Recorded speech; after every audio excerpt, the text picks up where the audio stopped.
In 1999, an Australian man accused his wife of personally killing their 4 children one by one and submitted her diary as evidence to the police.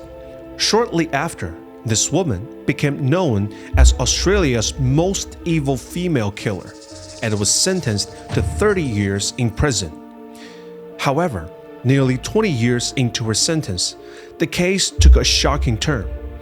The woman, who had long been labeled a monstrous mother, had not actually killed any of her children. Ultimately, advancements in science and medicine proved her innocence and cleared her name. So, why did her children die? And why was she wrongfully imprisoned for so long? On June 14, 1967, a girl named Kathleen Folbigg was born in Sydney, Australia. Her father, Thomas John Britton, was a man with a violent temper, while her mother, Catherine Donovan, was prone to drinking and gambling. On January 8, 1969, after getting heavily drunk, Thomas stabbed his wife 24 times, brutally killing her. The next day, after being arrested by the police, Thomas was quickly deported to his hometown in England to serve his sentence. In court, he claimed that he had to kill Kathleen's mother because she would have killed their child. On May 26, 1969, Thomas was sentenced to life imprisonment, while Kathleen had not yet reached her second birthday. In 1970, 3-year-old Kathleen was placed in an orphanage by the state government. 2 months later, a kind-hearted couple adopted her. In addition to Kathleen, her adoptive parents had a 15-year-old biological daughter. However, they did not treat Kathleen unfairly. Instead, they did everything they could to help this unfortunate girl feel the warmth of a family once again. As Kathleen grew older, she began to show curiosity about her origins. However, her adoptive parents, not wanting her to be affected by the dark past, simply told her that her biological parents had passed away. It wasn't until Kathleen entered middle school that she learned the truths about her background. At that time, she was overwhelmed by an inescapable sense of pain, believing that her biological parents had completely ruined her life.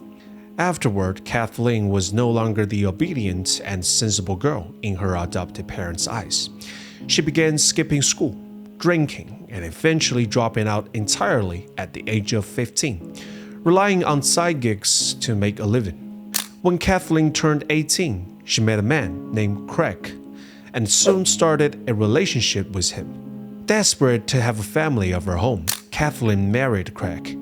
2 years later, on February 1st, 1989, the couple welcomed their first son, whom they named Caleb.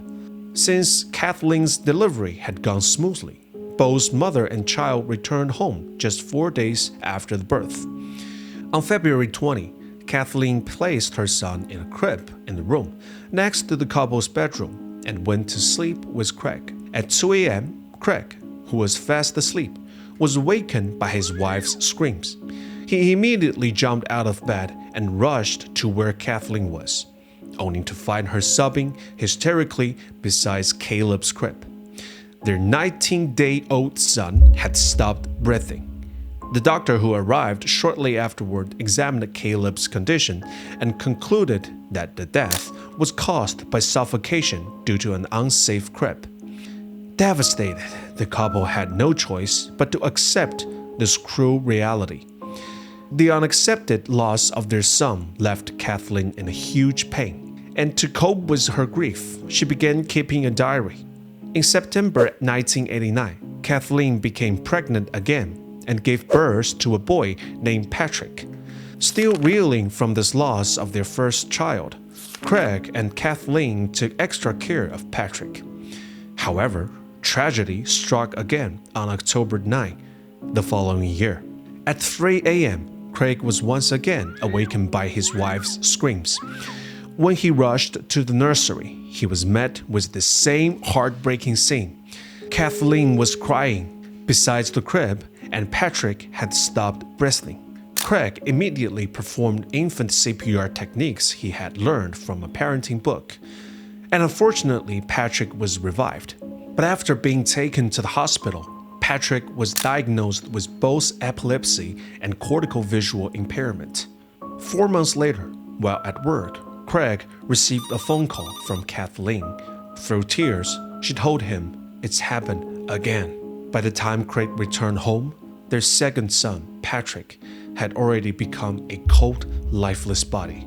According to the forensic autopsy, Patrick died of severe suffocation. Craig tried to comfort his heartbroken wife while complaining the unfairness of fate. To avoid being constantly reminded of their loss, the couple moved to a new place. In 1993, Kathleen gave birth to a daughter named Sarah. She believed she could finally take care of this child and ensure she grew up healthy. However, Sarah passed away at 10 months old, just like her 2 older brothers. 5 years after Sarah's death, Kathleen's 4th child, Laura, was born. But Laura also failed to thrive and died at 18 months old. All 4 of Kathleen's and Craig's children met the same tragic fate, with none surviving past the age of 2. Like many couples who experience the loss of a child, Kathleen and Craig's relationship gradually deteriorated as their children kept dying. Kathleen chose to avoid discussing the death and spent her days writing her diary, while Craig barely spoke to her. One day, while alone, Craig began to reflect on how each of their children had been healthy and free of issues at birth, yet all had died while under Kathleen's care.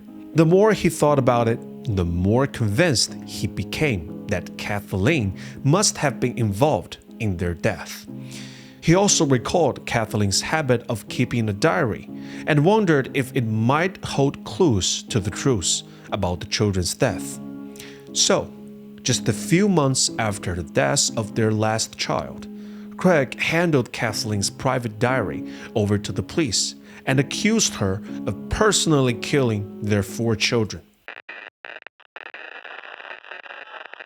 On April 19, 2001, Kathleen was formally arrested by the police, accused of killing her 4 children. Major media outlets quickly began extensive coverage of the case. Fueled by the details of the case and media frenzy, public outrage reached its peak. People expressed their disgust and contempt for this monstrous mother through various means, demanding that the court sentence Kathleen to death. Since the direct cause of death for all 4 children was suffocation, and Kathleen had no alibi at the time of each child's death, the prosecution argued that Kathleen had likely smothered or strangled the children herself. However, none of the autopsy reports showed any signs of external force, such as smothering or strangulation. Despite this, the prosecution invoked Meadows' Law, a theory proposed by a British pediatric expert, which stated 1 infant death is a tragedy, 2 is suspicious, and 3 is murder, unless you can prove otherwise. Since Kathleen could not provide such proof, both the jury and the prosecution began to presume her guilt. The prosecution used entries from Kathleen's diary, which contained frustrations about parenting, as evidence that she was not a good mother and lacked love and patience for her children. Meanwhile, Craig also accused Kathleen of being rough and yelling at the children in her daily interactions. Following this line of reasoning, the prosecution argued that Kathleen, feeling overwhelmed by the difficulties of caring for infants, had killed her children under emotional stress. To support this claim, they highlighted several diary entries they believed demonstrated Kathleen's intent to harm their children. One entry mentioned Kathleen admitting to having a short temper while caring for her children, expressing fear of being alone with them, and sometimes not treating her daughter Sarah well. The prosecution interpreted Kathleen's statement that Sarah passed away after receiving some help and evidence that the help referred to her act of murder. Another entry, written after the deaths of one of her children, stated, "I must admit I am my father's daughter." The prosecution argued that this was Kathleen acknowledging her father's actions as a murderer and admitting that she had committed the same crimes. Some even suggested that Kathleen has inherited her mother's lack of maternal instinct. The prosecution also pointed out that Kathleen's diary contained multiple references to feelings of guilt about her children's death.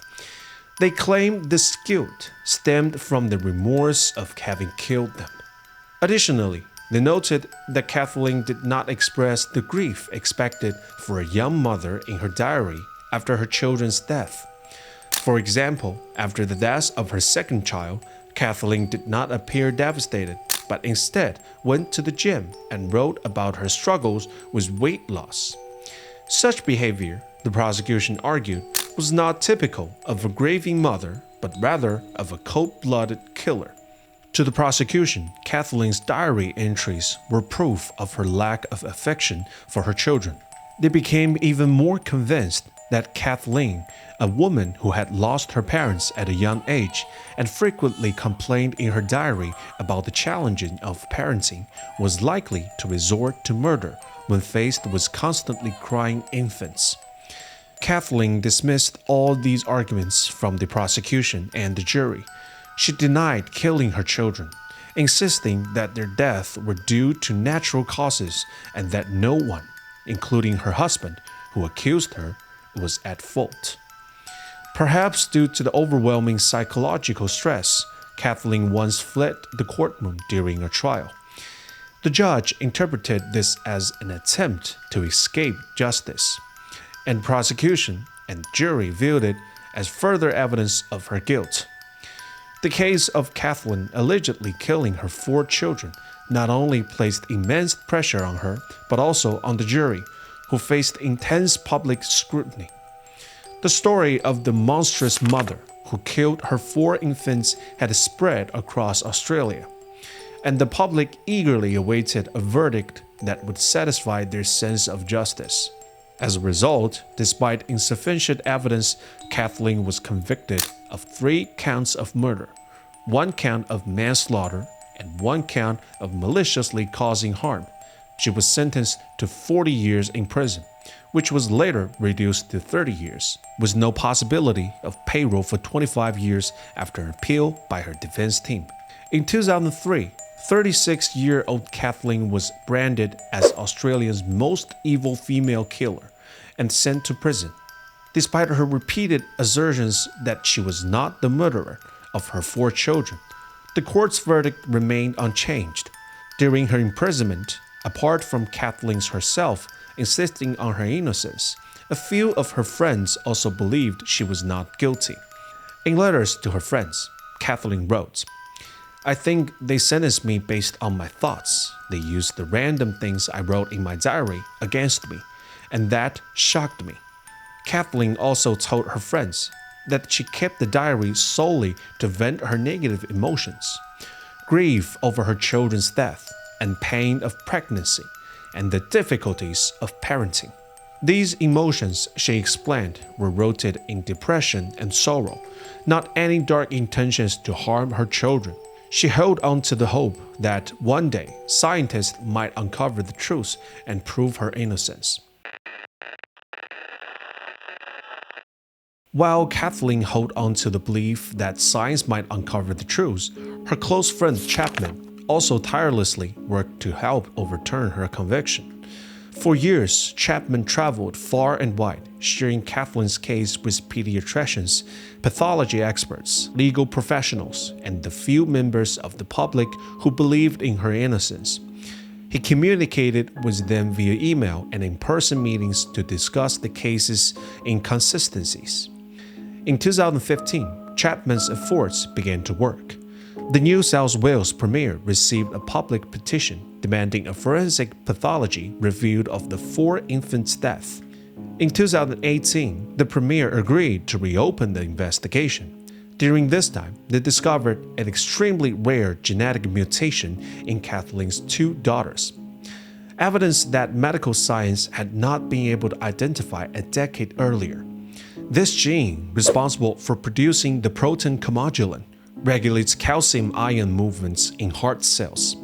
A defect in this gene can lead to sudden cardiac arrhythmias, making infants highly susceptible to sudden cardiac death. Kathleen's 2 daughters likely died because they accidentally contracted other illness at the time.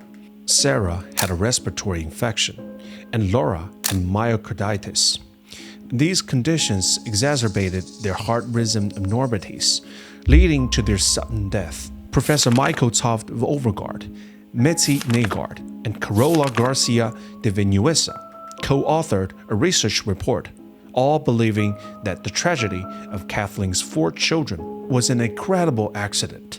Among them, Professor Vinuesa publicly stated that as a mother herself, she could understand Kathleen's depression from parenting and the strange calmness after losing her children.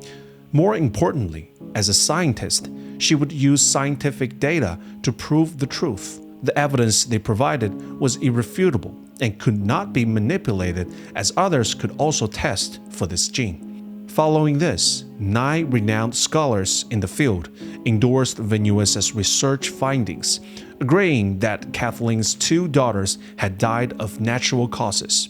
However, they did not find the same mutation in the 2 deceased boys, so the prosecution maintained that Kathleen was not innocent, and that her diary remained the strongest evidence of her guilt. In 2020, the international team of scientists published a research paper that further confirmed the gene mutation found in Kathleen's 2 daughters could indeed cause arrhythmias, posing a life-threatening risk to infants. In 2021, new research discovered that Kathleen's 2 sons both carried 2 potentially fatal mutations in the BSN gene. Through experiments, scientists found that these mutations could cause early onset epilepsy in mice, leading to death, and would have similar effects in human infants. One of these mutations were inherited from Kathleen, and the other from her husband, Craig. Scientists also discovered that Kathleen herself had a frail constitution. As a child, she was prone to fainting, frequent colds, and measles, which were likely linked to the genetic mutations she carried. In other words, Kathleen's 4 children tragically inherited these mutated genes and succumbed to their effects at a very young age, leading to this series of heartbreaking events. This groundbreaking evidence sent shockwaves through the scientific community. After reviewing the research report, over 90 prominent scientists, including 2 Nobel laureates, jointly submitted a petition to the New South Wales Premier. This time, they were not requesting another investigation, but demanding Kathleen's immediate release. The scientists argued that years of research had repeatedly proven that all 4 children died of natural causes, and their prosecution's case against Kathleen for murdering her children was unfounded. Beyond the scientific community, Kathleen's case also prompted revaluation in psychology and psychiatry. Psychiatrists criticized the prosecution's interpretation of a grieving mother's diary as a confession to murder, calling it unacceptable. They selectively highlighted fragments that supported their narrative while ignoring Kathleen's struggles and self-blame as a first-time mother lacking confidence and support. Kathleen repeatedly blamed herself because she felt responsible for her children's well-being as their mother, believing their deaths were a result of her failure to care for them properly. During the trial, the prosecution twisted Kathleen's self-blame into a confession of guilt for killing her children, a perspective that was deeply flawed. What the prosecution labeled as a confession was, in reality, a normal reaction of someone trying to make sense of overwhelming tragedy by seeking a rational explanation. Regarding the prosecution's accusation that Kathleen showed insufficient grief after her children's death, Scholars argue that they believe Kathleen had developed severe depression and PTSD after the death of her first child. While faced with the loss of subsequent children, her behavior exhibited avoidance traits. This avoidance occurred because her brain, in an effort to help her survive, deliberately shielded her from the most painful reality. As a result, she wrote about fitness and weight loss as a way to distract herself rather than documenting the death in her diary. For Kathleen, the loss of her children was an unbearable pain she could not bring herself to articulate. Additionally, Kathleen's mention of her murderer father in her diary stemmed from her despair and a sense of fatalism about her tragic life. Kathleen believed that her father's sins had brought divine retribution upon her. She felt inherently unworthy of happiness, convinced that her family would abandon her and her children would die young as a form of punishment from God. As for Kathleen's diary entry stating, Sarah passed away after receiving some help, scholars believe the word help referred to God taking the child, not Kathleen's act of killing her, as the prosecution had claimed. At the time, Kathleen's husband, the jury, and the prosecution, who had all read her diary, should have understood her perspective. Instead, they ignored her feelings and rushed to blame her for the children's death. Psychiatric experts testify during their hearing that most people had already assumed Kathleen was guilty, which led them to interpret her words in that light. If they had approached the case objectively, they would not have reached those seemingly logical but ultimately absurd conclusions. On April 26, 2023, 55-year-old Kathleen returned to court with new evidence. This time, she heard the judge say, "I cannot accept the claims that Ms. Folbigg was a cold and uncaring mother." At this moment, people finally began to believe in Kathleen's innocence. On June 5, New South Wales Attorney General Michael Daly announced Kathleen's pardon, and she was released from prison immediately. However, the decision to overturn her convictions still needed to be made by the Court of Criminal Appeal.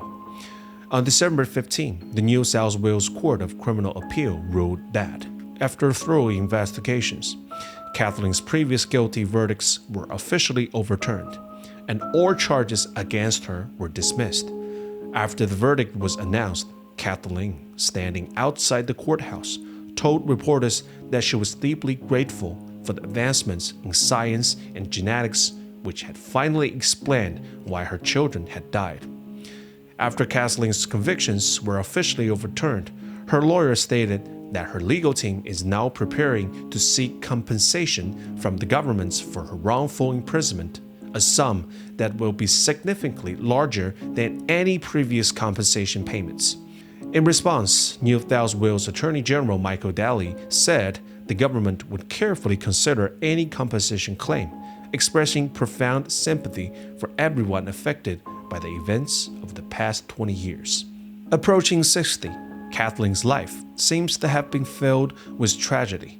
She lost her parents before the age of 2, then lost all 4 of her children during her marriage.